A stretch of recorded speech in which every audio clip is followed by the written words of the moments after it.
কিরে জোসনা, আজকে হঠাৎ করে ট্রলারে ঘুরতে বের হইলি? মন ভালো নাই বান্ধবী, মন ভালো নাই।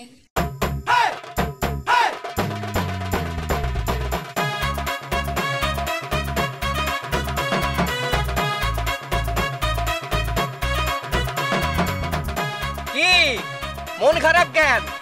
দাদা মরে গেছে এই জন্য মন খারাপ? কিরে লিজা, তোর বান্ধবী দাদা মরে গেছে, এলাকায় মাইকিং চলতেছে, খরচার অনুষ্ঠানে দাও পাইছস? লিজা, তুই তারে কইয়া দে সে তার নিজের দাদার খরচার দাওয়াত পাইছে কিনা।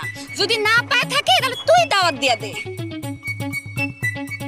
সুজন ভাই, আমার বান্ধবী আপনারে আপনার দাদার খরচার দাওয়াত দিছে, খাইতে আইসেন।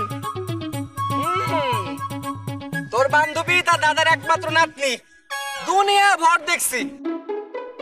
এই বসে নাতনিরা থাকলে নাতনিরা দাদা জামা কাপড় কাইচা দেয়, শরীর টিপা দেয়, হাত পা নখ কাটা দেয়, মাথায় তেলও দিয়া দেয়, কত সেবা যত্ন করে।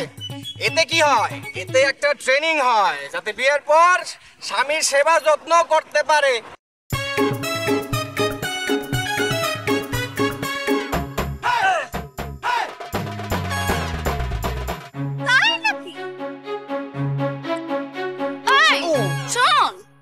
দাদাগো সব কাম যেমন নাতিরা করে দেয়, নাতিগো অনেক কাম থাকে দাদিগো প্রতি।